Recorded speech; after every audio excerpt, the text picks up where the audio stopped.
नमस्कार. आपण ऐकतोय प्राचार्य श्री अनंत दामोदर आठवले म्हणजेच परमपूज्य स्वामी वरदानंद भारती यांचं जीवनचरित्र तेजाचं चांदणं. चा भाग चालला आहे आपला 15वा संस्कृत कीर्तने. काल कीर्तन संपलं तरी कुणी उठायला तयार नव्हतं.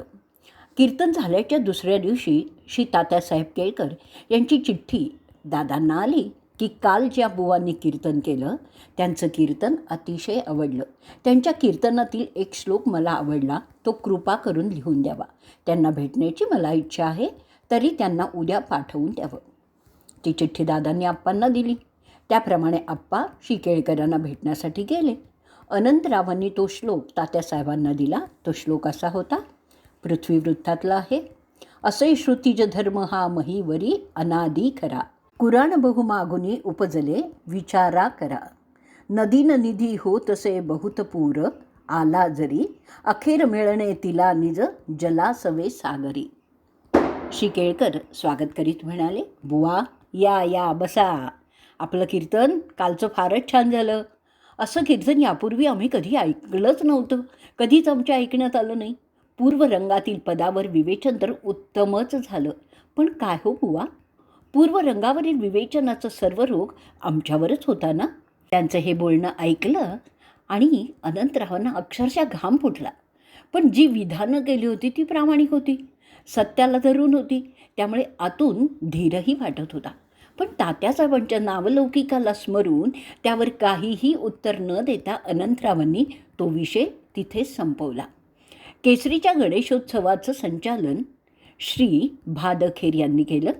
त्यावेळी प्राचार्य अनंतराव आठवले यांच्याकडे केसरीच्या मंडळींचं लक्ष जाणं स्वाभाविकच होतं, कारण उत्तम कीर्तनकार म्हणून त्यांची कीर्ती सर्व पुण्याला विदितच होती. आप्पांना कीर्तनासाठी केसरीवाड्यातून आमंत्रण आलं. अर्थातच साथीला छगन काका होतेच. केसरीच्या गणेशोत्सवात त्यांच्या कीर्तनाला रात्री 9:30 वाजता सुरुवात झाली. आप्पांनी सदरा काढला, उपरणं अंगावर घेतलं, कीर्तनाला उभे राहिले. केसरी कार्यालयाचा भव्य मंडप तर श्रोत्यांनी फुलून गेला होताच, परंतु बाहेरच्या रस्त्यावरही श्रोते ठाड मांडून बसले होते. आप्पांचं कीर्तन अगणित श्रोते जीवाचं कान करून ऐकत होते. कीर्तन रंगात अखंड डुबून गेले होते.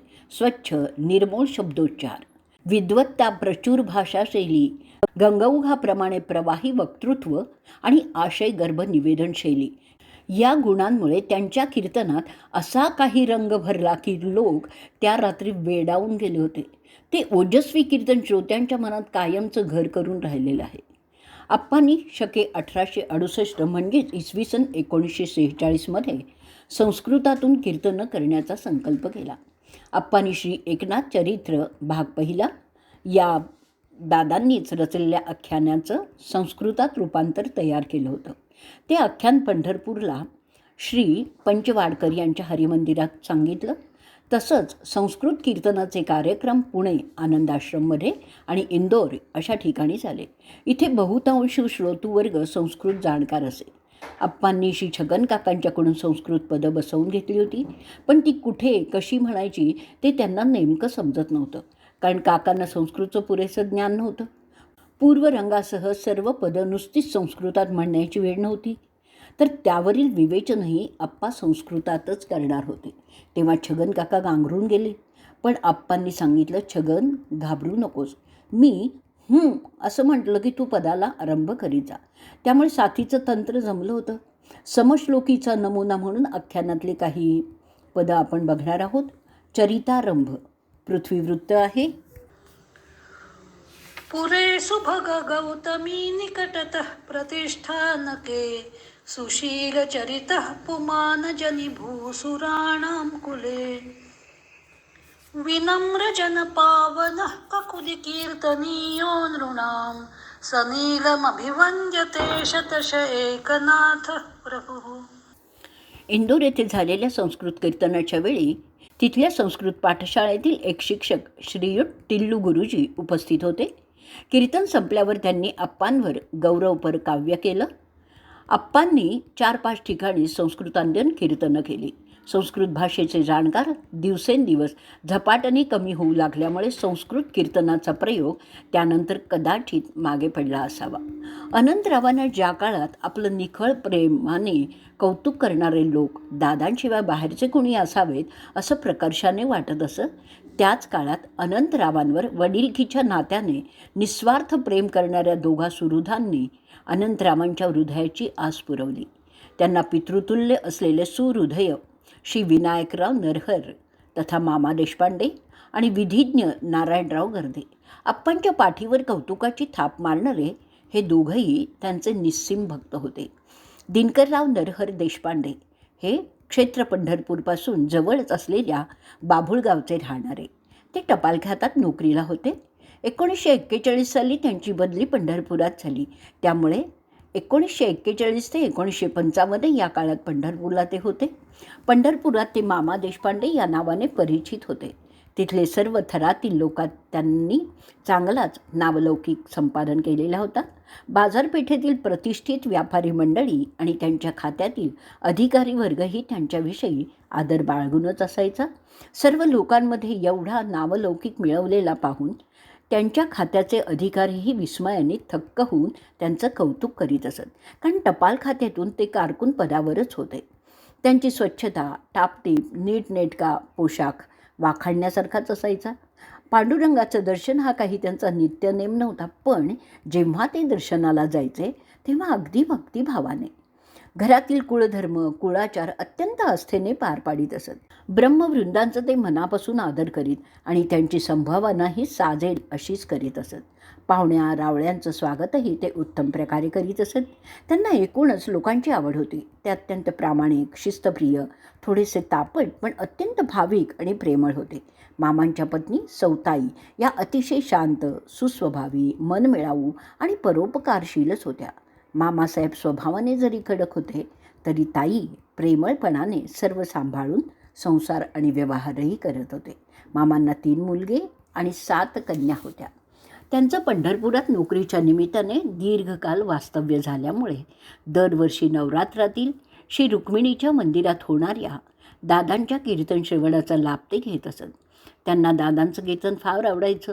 सुरुवातीला त्यांचा दादांशी फारसा परिचय नव्हता, परंतु हळूहळू तो वाढत गेला आणि पुढे पुढे दादांना रुक्मिणी मंदिरात कीर्तनाला जाणं वयोमान परत्वे जड वाटू लागलं. त्यांनी आप्पांच्यावर ही जबाबदारी सोपवली. त्या काळात आप्पा शिक्षण पूर्ण करून दादांच्या बरोबर सेवेसाठीच राहिले होते. त्यामुळे पंढरपुरात आप्पांचं रुक्मिणी मंदिरात, घरी आणि अन्य ठिकाणी कीर्तनाचे कार्यक्रम होत असत. या कार्यक्रमांना मामासाहेब उपस्थित राहू लागले. त्यांना आप्पांची कीर्तनं, प्रवचनं अतिशय आवडत असत. मामासाहेबांचं वास्तव्य त्यावेळी पंढरपुरातल्या जुन्या पेठेतील श्री जाधव यांच्या वाड्यात होतं.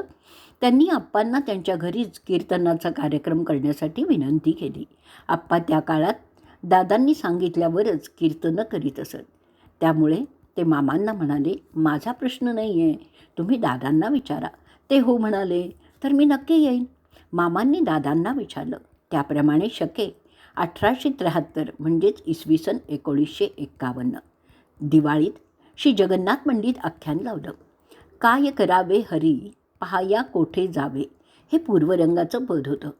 श्री धुंडा महाराज देगलूरकर आणि मामांची बरीच स्नेही मंडळी उपस्थित होती. साथीला अर्थातच जगनकाका होते. आप्पांनी हे आख्यान बसून सांगितले. पुढील 4 वर्ष श्री नरसिंह मेहता, संत मीराबाई, लाखा खुल्लाठी ही आख्याने त्यांनी बसूनच केलेली आहेत. बसून आख्याने सांगण्याची सुरुवात मामांच्या घरीच झाली आणि तेव्हापासून मामा आप्पांचेच झाले. यातूनच या कुटुंबाचे आणि आप्पांचे घरोब्याचे संबंध निर्माण झाले. देशपांडे कुटुंबीय मंडळी उत्सव महोत्सवात सेवाभावाने काम करण्यासाठीही येत असत. आप्पा पुढे आयुर्विद्या पारंगताच्या शिक्षणासाठी पुण्यास राहायला गेले. त्या काळात आप्पा सवड मिळेल त्याप्रमाणे 15 दिवस, 3 आठवड्यांनी तर कधी महिना 1.5 महिन्यांनी पंढरपूरला येत असत. त्या काळात मामासाहेबांचं वास्तव्य कुर्डुवाडीला होतं. पुणे कुर्डुवाडी ब्रॉडगेज आणि कुर्डुवाडी पंढरपूर मीटरगेज असल्यामुळे जाता येता कुर्डुवाडीला गादी बदलावी लागायची. त्यासाठी 1-2 तास किंवा त्यापेक्षाही अधिक वेळ कुर्डुवाडी स्थानकावर थांबावं लागायचं. प्रत्येक वेळेस मामासाहेब आप्पांच्याकरता दूध आणि अल्पोपहार तयार ठेवीत. आप्पांची गाडी कुर्डुवाडीला रात्रीच्या वेळी येत असे, परंतु रात्री थंडी पावसातही न चुकता आप्पांच्या पुण्याहून पंढरपूर आणि पंढरपूरहून पुण्यात जाण्या येण्याच्या वेळीच स्थानकावर दूध आणि फराळाचे ते घेऊन येत असत. या सेवेत ते कधीही चुकले नाहीत. त्यांनी अत्यंत दक्षतेने आत्मीयतेने आप्पांची सेवा केली आहे. आप्पा त्यांना नेहमी म्हणत, मामा तुम्हाला तर दम्याचा त्रास आहे, काही दगदग करता. पण मामांचं उत्तर एकच असायचं, एवढंच हातून घडतंय, नाही म्हणत जाऊ नका. ते आप्पांना नेहमी म्हणायचे, आप्पा तुमचा अधिकार मोठा आहे, तुम्ही लहान वयातच खूप कमावलेलं आहे. आमचं आत्तापर्यंतचं आयुष्य अधिकारी वर्गाची सरबराई करण्यात फुकट गेलं, याची फार खंत वाटते आहे. प्रपंचाची जबाबदारी माझ्या डोक्यावर नसती तर मी तुमच्याकडे राहून तुमची धोत्र धुवून पडेल ते काम करून उर्वरित आयुष्य सार्थकीही लावलं असतं. त्यांची मुलं श्री दत्तात्रय म्हणजे अण्णा, श्रीधर म्हणजे बाबा, श्री अनिल आणि त्यांच्या कन्या मंदा, अक्का, नलू, सरोज, रेखा, वसुमती आणि रत्ना या सर्वांची दादा आणि आप्पा यांच्यावर नितांत श्रद्धा होती. आजही ती तितकीच उत्कट आहे. पंढरपूरला असताना उत्सव महोत्सवात मामांच्या मुली आणि पत्नी सौताई दामोदराश्रमात मदतीसाठी येत असत. मुली पुष्कळ वेळा दामोदराश्रमामध्येच राहायला असत. दोन्ही घरांमध्ये घनिष्ठ संबंध निर्माण झाले होते, त्यामुळे मुलाबाळांचा वावरही दामोदराश्रमात निःसंकोचपणे होत असे. आप्पाही त्यांच्याबरोबर आपल्या कुटुंबियांप्रमाणेच जिव्हाळ्याने वागत असत. इसवी सन 1955-56मध्ये मामांची बदली पुण्यातील सदाशिवपेठ टपाल कार्यालयात झाली. कुटुंब हलवणं शक्य नसल्यामुळे ते एकटेच खात्याने दिलेल्या जागेत राहतात. सुदैवाने आप्पांचे गोखलेवाड्यातील घर अगदी जवळ होते, त्यामुळे मामांचं आप्पांच्याकडे येणं जाणं घडतच राहिलं. निर्माण झालेल्या संबंधाला दृढता प्राप्त झाली. त्या काळात आप्पांना संत कवी दासगणू व्यक्ती आणि वाङ्मय या ग्रंथाच्या छपाईच्या काळात मामांचं मोलाचं सहकार्य लाभलेलं आहे. तसंच ग्रंथ प्रकाशन समारंभाच्या काळातही त्यांची खूपच मदत झाली. 1957च्या दिवाळीनंतर मामांचा दम्याचा विकार बळावला. वैशाख शुद्ध चतुर्दशी म्हणजेच 2 मे 1958 या दिवशी मामांचं निधन झालं. मामासाहेबांच्या मुलांपैकी कुमारी वसुमती विशेष भाग्यवान. तिने आपल्या वडिलांची आप्पांच्या सेवेची इच्छा पूर्ण केली. तिला पारमार्थिक आवड अगदी लहानपणापासूनच होती. अनेक जन्मांच्या पुण्याईने तिला सत्संगती संत सेवेचा लाभ घडत आहे. तिने विवाह न करता आपलं जीवन सर्वस्व आप्पा आणि दादा यांच्या सेवेतच वेचलेलं आहे. तिने आप्पांच्या सान्निध्यात राहून लेखनासह पडेल ती सेवा अतिशय निष्काम भावनेने केली. तिच्या वडिलांना अधिक आयुष्य मिळतं तर त्यांना हे सर्व पाहून अतिशय समाधान झालं असतं. आजचा भाग आपण इथे संपवणार आहोत. उद्याच्या भागात आपण आनंदाला मुकलो असतो हा भाग घेणार आहोत.